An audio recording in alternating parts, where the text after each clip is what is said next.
My new favorite tagline, lift, not squish. In today's interview, I speak with Elyse Kaye, the developer of a new bra for a large, no pun intended, underserved market of millions of women.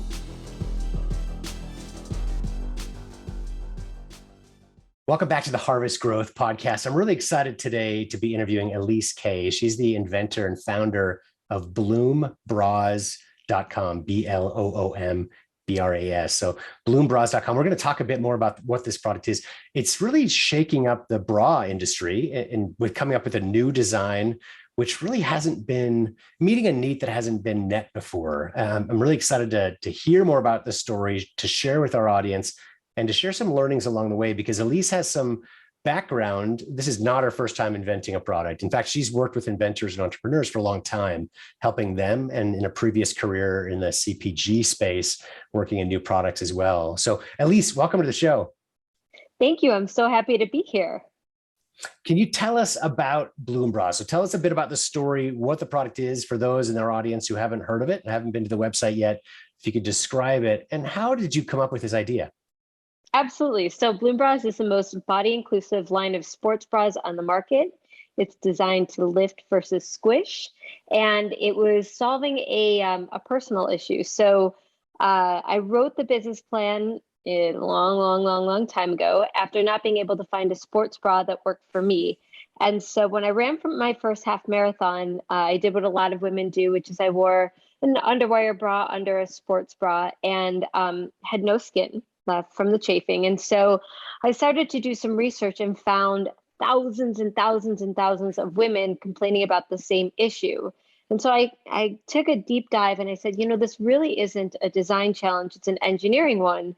So I brought in people from NASA and the shipping and packaging industry, and a woman who does all the corsetry work for Oprah and Katy Perry, and ballet dancers and opera singers around the world.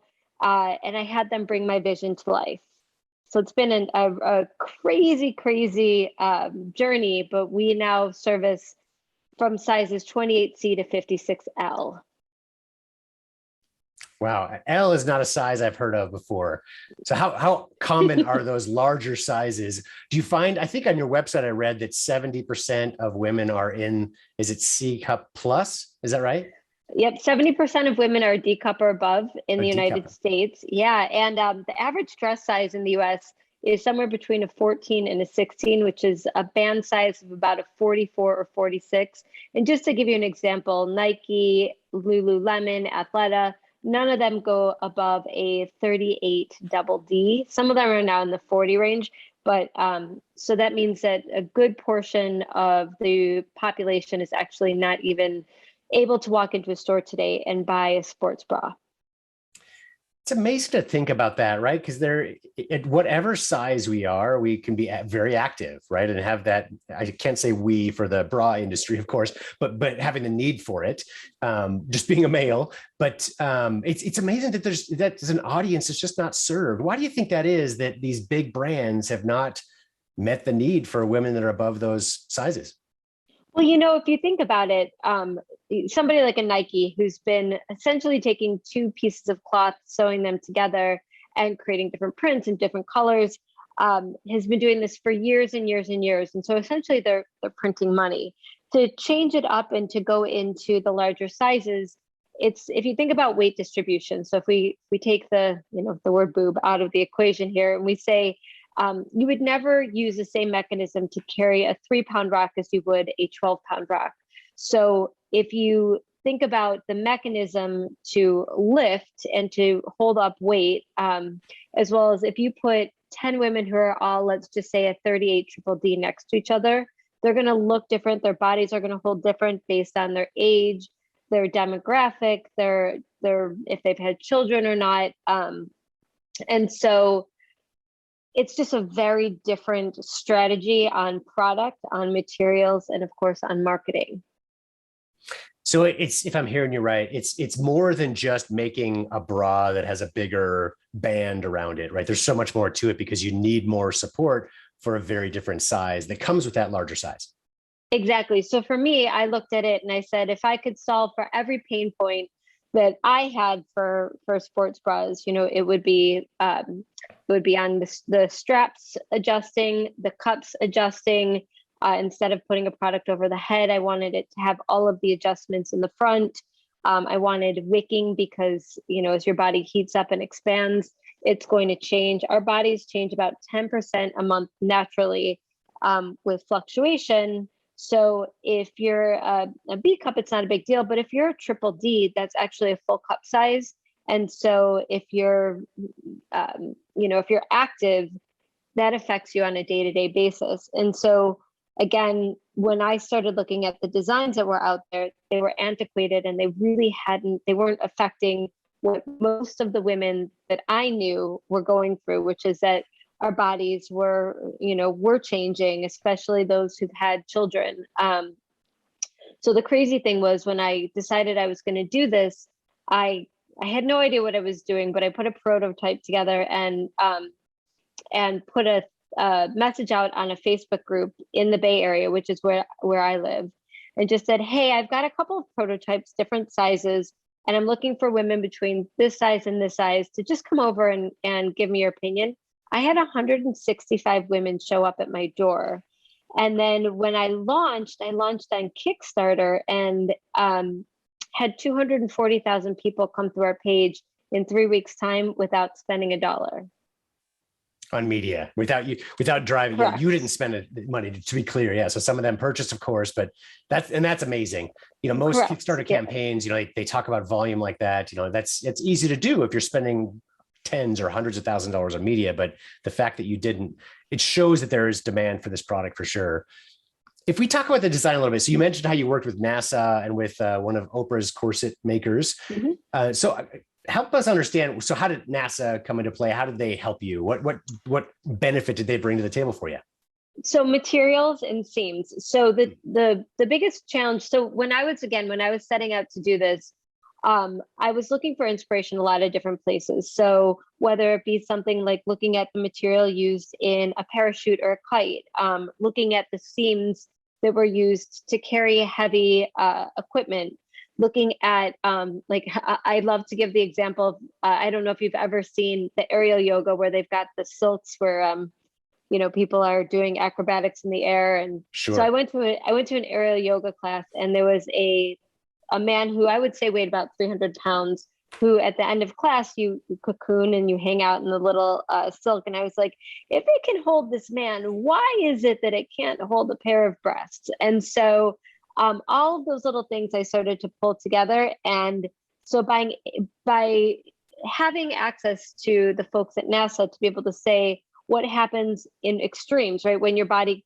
comes back from being out in outer space, or what happens if something lands heavy? How do we make sure that these materials are going to be breathable, but aren't going to give too much? Same thing with when I looked at the corset world and working with a costume designer. So an opera singer has to utilize their lung space and has to utilize movement in their body. A ballerina, same thing. And so you looking at what materials are being used to to address those different body types was really important. And then just being able to one of the other folks who I had on my advisory board used to be pretty high up at Victoria's Secret. So having those introductions to factories when I was first starting out was integral. When you look at the design of the product, it's designed to take all of the weight from the front and bring it into the back. So 2 wider straps connect at the nape of the neck and then distribute all the weight amongst a mesh back that has seams that ride along the edges of the back that are going to expand and contract with the body. Then in the front, I kept saying, and I apologize if this is offensive to anybody, but I wanted it to almost work like hands holding me up when I was running. And so designing a product that actually encapsulated instead of just smushed was really fundamentally what I wanted to achieve. And then when we started to test on women using real women instead of fit models was really important, because again, to see how a product fits on a woman who is a 56L versus a 30 double G, in typical fashion products, you have what's called grading. So each size up is going to be a percentage different. For us, we couldn't do that because the body types were so different, and we wanted to fit as many body types as possible. And so a lot of engineering and back and forth went amongst my design team. And I love that you take all of that, and you've done a great job from a marketing perspective, and explain it in a super simple headline: lift, not squish, on your homepage.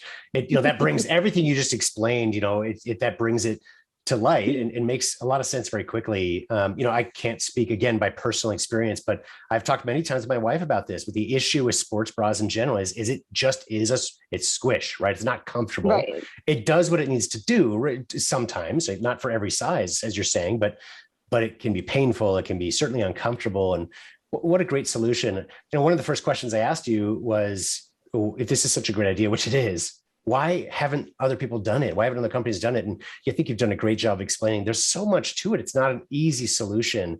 It took a lot of work and effort and study really to find this path to get a solution that works for every size. And so often that's the case. I think, inventors get asked the question. I'm not sure if you've heard this question before, but it seems easy at the end. They look at your success. They're like, well, yeah, I could have done that, right?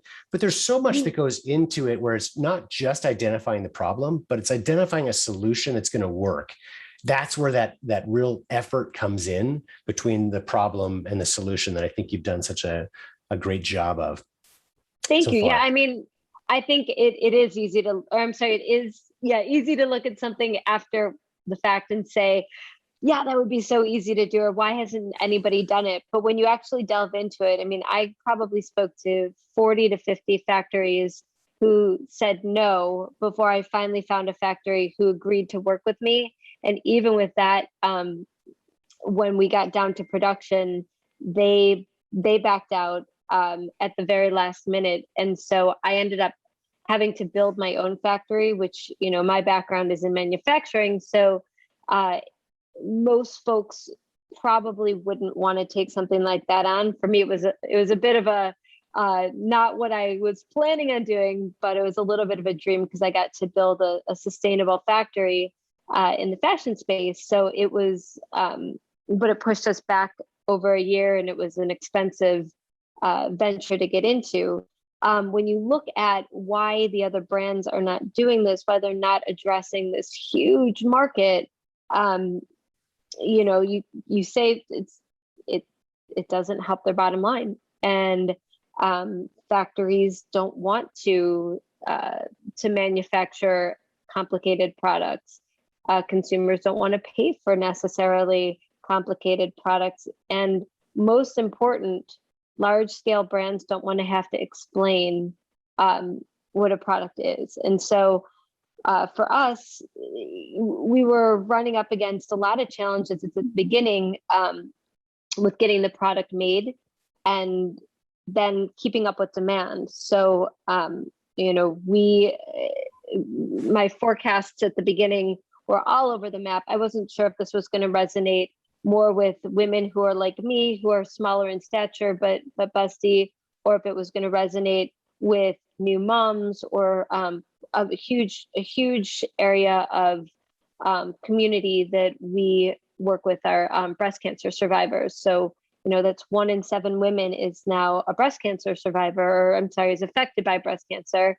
And, and that number continues to escalate. And so after somebody who's had, a mastectomy or a non-elective reconstructive surgery, we're one of the key solutions for that recovery time. And then I think a lot of those women, once they've started to use the product, become loyalists. And so we've seen our repeat rates jump through the roof. I'd like to ask a question about finding a factory. And this is kind of a loaded question, because I'm sure we could talk for days on the process that you went through. But there's a couple areas I want to address. One is the fact that you have a factory in Sri Lanka, which I imagine most of our listeners could probably not even find on a map, right? They've heard of it, but they don't know where it is. But so one is, how do you find a factory that's outside of the normal, like, kind of let's call it easy China approach, right? Where we're all trying to leave China because of various issues in manufacturing, but they make it so easy in some regards. The other piece of the question I'd like to ask is, you went through, as you said, 50 different factories at least to find one that would be a good partner that would work well with you.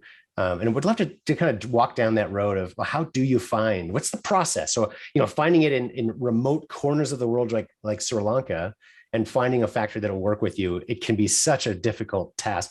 How did you do it? Great questions. I'm going to answer the latter part first, and then I'll come back to how we ended up in Sri Lanka. So my background is in brand development and marketing and sourcing. And so I spent the first 20 years of my career building out product lines predominantly in Asia. So using China and Japan and Korea, but predominantly China, to do a lot of manufacturing. When I set out to do BloomBras, I specifically knew I didn't want to work with China for two main reasons. One was I had been watching what had been happening over the past decade with pricing fluctuation and shipping issues. But the second one, which was more important for me, was they couldn't match quality and there wasn't the efforts of sustainability. So because this is a highly technical product and we wanted to keep the cost down, there were only certain parts of the world that I could look at that had the technical logic, that had the technical knowledge and but also was an area that I had that could get the materials I needed, and also that we could grow with as the company scaled. So how I ended up in Sri Lanka was they have been, in the last, I would say, 5 to 10 years, they've become a hub for technical sportswear products. But what was fascinating to me about Sri Lanka specifically was that there was such a passion there to actually work with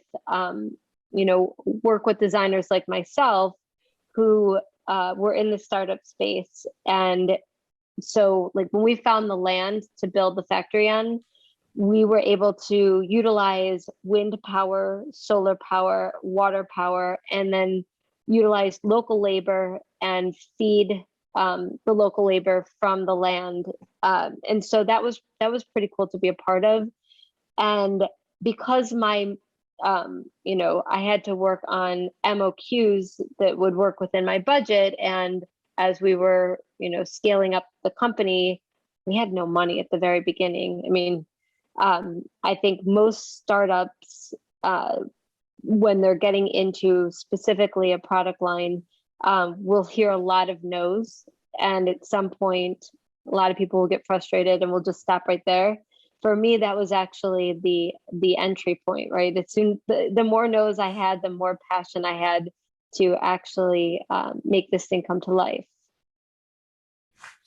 And that is a common phrase we hear. It's one I think that's unexpected, hearing no for inventors and entrepreneurs if it's their first time through it with manufacturers or sourcing. You think that's going to be the easy part, like, okay, I want to give you my money to make my product, but it can be so difficult to find the right one that will say yes, but also be a good partner for you. And it does take some work. Well, I like to shift gears a little bit. And, I think our audience can really see by the short interview we've had so far already that you clearly know what you're doing, right? You've been down this road before. This is not your first foray into new products. As you mentioned, a 20-year career before launching out on your own. Alongside BloomBras, for our audience's sake, you also run AHA Product Solutions, which is a consulting company, for lack of a better way to say it, to help inventors, entrepreneurs with innovation strategies, go-to-market strategies, et cetera. And can you talk briefly about that and how you might be able to help? Because I imagine there's some people that are listening like, hey, this sounds great, but there's no way I could even know how to begin looking for factories overseas or finding the right go-to-market strategy, combining with sustainability, all that you've talked about from your many years of experience, that you offer some of that and help to others. So just talk to us a little bit about your business and how you help inventors. Absolutely. Well, first of all, I think anybody who is, who's passionate enough to decide that they want to start their own businesses, and I can tell, I can speak for myself. I have drawers and drawers and drawers of ideas and of business plans and things like that, of products that I would love to create. But most of them, when you actually start to delve into the business plan, they haven't been the thing that drives my every thought. So I tell people, if you're going to start a company, it has to be the thing that keeps you up at night. It has to be the thing that you're willing to give up everything for. So give up your social life, give up for me, I'm self-funded, so financially put it all on the line. And work those 20+ hour days as you're moving up the mountain.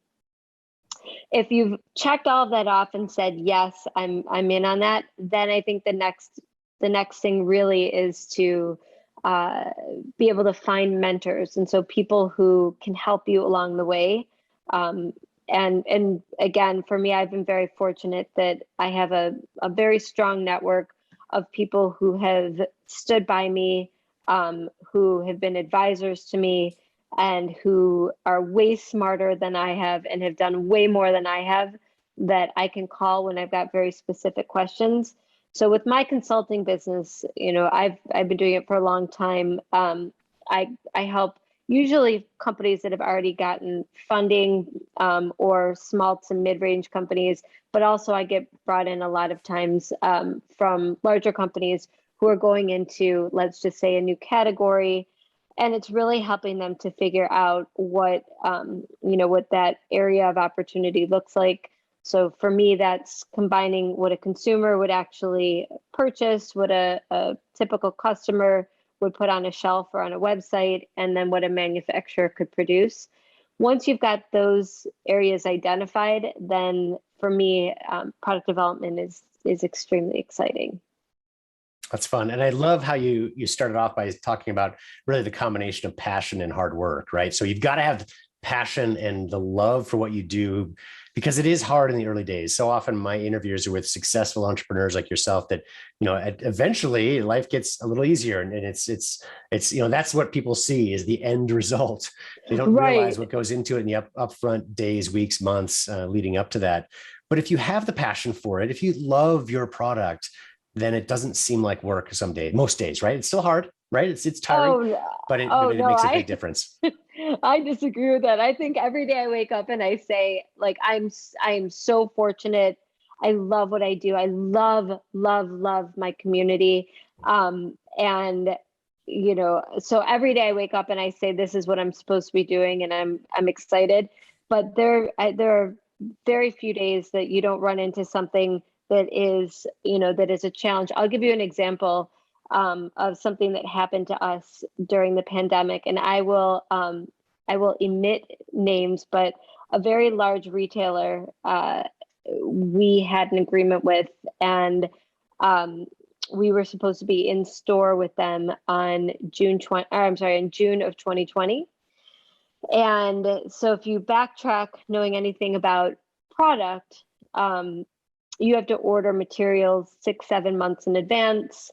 And so we ordered the materials in December, solidified everything with the retailer in January, and product went into production so that it made it onto a boat in March, because it's 45 days on the water, which got it here in time to be here somewhere between April and May 1st, which is when it was due in DC.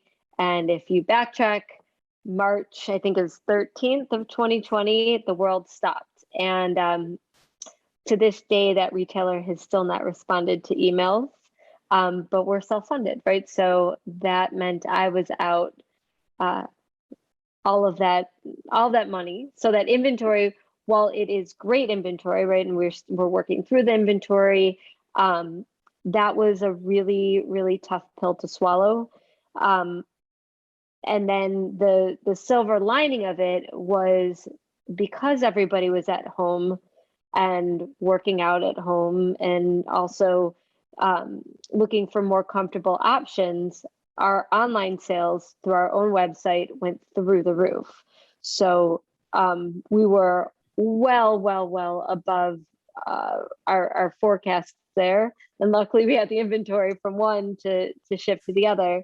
But so I think as an entrepreneur, one of the biggest pieces of advice I like to share is you can't get excited about the high. You can't get too excited about the highs, and you can't get too upset about the lows.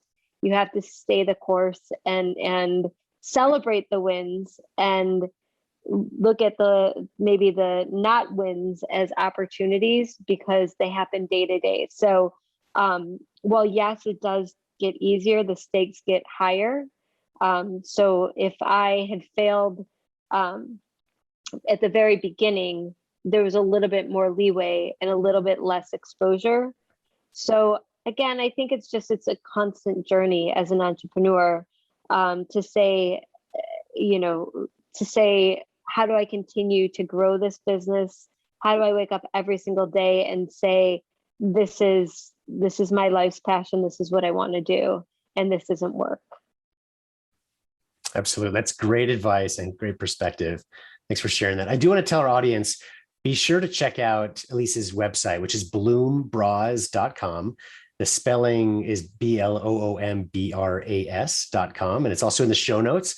And she's been kind enough to give our audience a 10% discount if you use promo code Harvest Growth for the Harvest Growth podcast. How creative of us to suggest that, right?